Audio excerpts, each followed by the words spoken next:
adalah gembalaku, takkan kekurangan aku.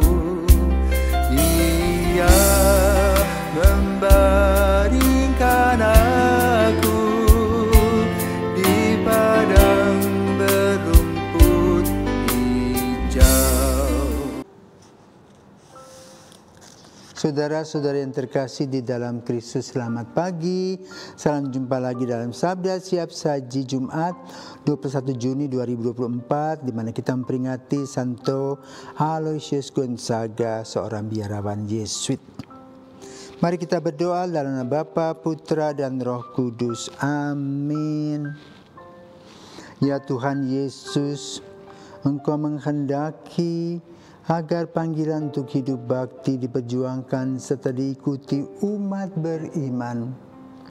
Panggilan suci Kau tanam di hati Aloysius untuk mengabdi dan menyangkal diri, tekun mencari setia mengikuti Putra Ilahi. Ditinggalkannya milik harta benda agar dibina cinta yang sempurna. Hati seluruhnya dipersembahkannya kepada Bapa. Dimuliakanlah Bapa Maha Murah bersama Putra Penebus dunia, Roh Kudus pula penghibur gereja selama-lamanya. Allah pemberi rahmat surgawi, dalam diri Santo Aloysius Gonzaga, Engkau sudah menyatukan hidup suci dengan semangat tapa.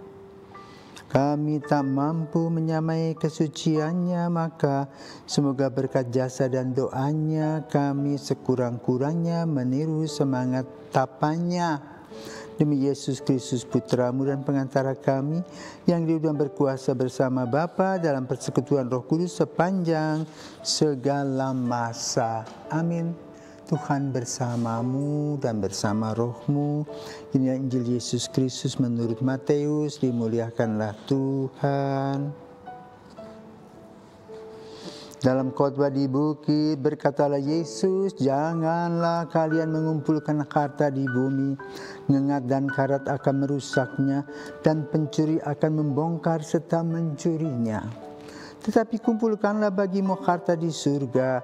Di surga ngengat dan karat tidak merusaknya, dan pencuri tidak membongkar serta mencurinya. Karena di mana hartamu berada, di situ pula hatimu berada. Mata adalah pelita tubuh. Jika matamu baik, teranglah seluruh tubuhmu.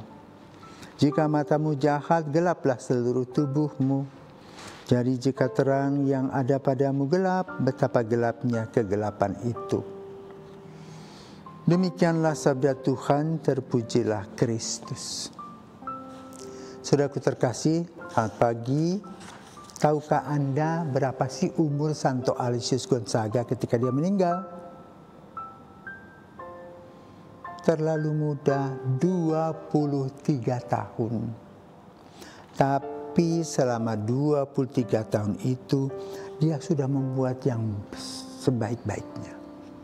Sehingga pertama dia menjadi hamba Allah, menjadi beato, menjadi santo yang mendoakan kita di surga. Dari mana dia berasal? Dari Italia. Dia lahir di Lombardia. Dia berasal dari keluarga bangsawan, keluarga berada. Namun kemudian Luigi, nama kecilnya, mengikuti Santo Inigo Ignatius Loyola menjadi anggota Yesuit. Awalnya dia dikirim ke istana raja, tapi dia kemudian pergi mencari apa yang dia kehendaki, itu mengikuti Yesus. Dan dia diterima di biara, di novisiat Yesuit. Tapi lalu dia bekerja sebagai seorang bruder yang merawat orang sakit yang luar biasa. Pada saat itu ada penyakit pes dan kelaparan di Italia. Dan dia sibuk lupa. Sampai badannya kurus kering, tapi dia terus perhatikan orang lain. Akhirnya dia harus kembali ke pangkuan Bapa. Tapi apa yang sudah dibuatnya itu luar biasa, sebagaimana diuraikan dalam Injil pada hari ini. Janganlah kalian mengumpulkan harta di bumi, ngengat dan karat akan merusaknya, pencuri akan membongkarnya. Ya. Kumpulkanlah bagimu harta di surga. Caranya tadi diberikan contoh oleh Alisius, membantu orang-orang sakit, melayaninya, ya, tanpa kenal henti, kurang istirahat, akhirnya dia juga gone.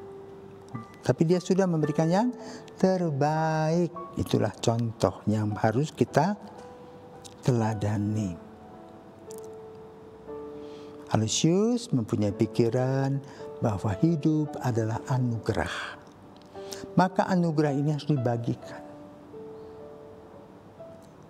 Maka ketika dia pergi, tinggallah terang, cahaya kehidupan yang ditinggalkannya, yaitu cinta kasih dan pengabdian.